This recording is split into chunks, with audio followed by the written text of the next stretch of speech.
एक गांव था जहाँ कई सारे सुंदर घर हुआ करते थे। वहाँ के घर मिट्टी के ही थे पर बहुत खूबसूरत थे। वहाँ कई सारे अमीर और गरीब दोनों रहा करते थे। अरे संजू, इतना गुस्सा करके क्या फायदा। बेचारी तुम्हारी बेटी तो अपनी ससुराल चली गई है, पर तुम्हारी बहू का यहाँ गंजन हो रहा है। मैं क्या करूँ, इसमें मेरा कसूर नहीं है। मेरी बेटी के जाने के बाद मेरा तबीयत खराब रहता है। क्या किसी ने मुझसे मेरा हाल पूछा? मैं तुम्हारी हालत रोज पूछता हूँ। अगर तुम्हें ऐसा लगता है तो जाओ, ठीक है। तुमसे बहस करना अच्छा नहीं है। सरिता के ससुराल जाने के बाद सरिता की माँ अधिकतर बीमार रहती थी और इसके पिता भी काफी उदास रहते थे। दूसरी तरफ यहाँ सरिता का भी सर दर्द हो चुका था क्योंकि यहाँ के लोग उसे हमेशा काम ही बताते थे और सरिता को काम करने की आदत नहीं थी। सरिता को जरा भी दिमाग नहीं है कि अगर बर्तन जूठे हैं तो जाकर बर्तन को धो लूं, और ना ही साफ से झाड़ू लगाती है।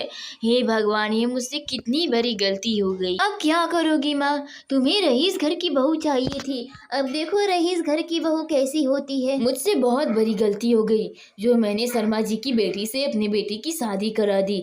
मैंने सोचा लड़की सुंदर है और तो काम भी करती होगी अच्छा, पर इसे तो कुछ भी नहीं आता है। दोनों माँ बेटी मिलकर सरिता की चुगली ही कर रहे थे और हमेशा उसे परेशान करते रहते थे। सरिता घर के सारे काम करके आराम से अपने रूम में खड़ी थी और तभी वहाँ उसकी ननद आ जाती है और उसे देखकर सरिता कहती है, क्या हुआ ननद जी, आपको कुछ चाहिए था क्या जो आप यहाँ अचानक से आकर खड़ी हो गई? मम्मी जी ने कुछ कहा है क्या, या फिर आप मेरा मुंह ही देखती रहेंगी? कुछ चाहिए तो मुझे बता दीजिए। मुझे आपके मुंह देखने में कोई इंटरेस्ट नहीं है। वो तो मैं इसलिए यहाँ आई हूँ क्योंकि मम्मी ने कहा है 2 प्लेट नूडल्स बनाने के लिए। अपने लिए मत बना लेना। हाँ हाँ, नहीं बनाऊंगी, बहुत खाए हैं मैंने ऐसे नूडल्स अपने मायके में। हर रोज मैं नूडल्स ही खाती थी। जाके बना देती हूँ तुम लोगों के लिए। और 2 दिन बचे हैं, उसके बाद सरिता का भाई दिल्ली से आता ही होगा।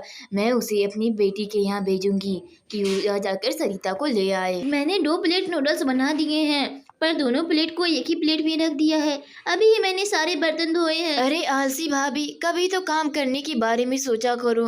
हर रोज कोई ना कोई बहाना बना लेती हो, ऐसे थोड़ी चलेगा। इसी तरह कुछ महीने बीत जाते हैं और ननद और भौजाई में ऐसे ही टकरार होती रहती है। एक दिन सरिता के यहाँ एक गेस्ट आया रहता है।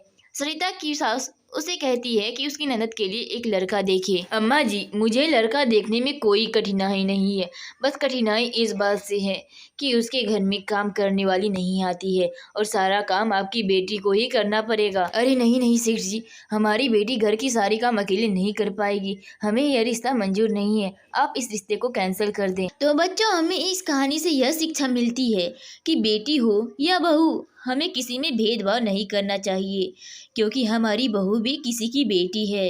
अगर हम अपनी बहू को दर्द देते हैं तो मानो किसी की बेटी को दर्द दे रहे हैं और उसका बदला हमें हमारी बेटी से मिलता है।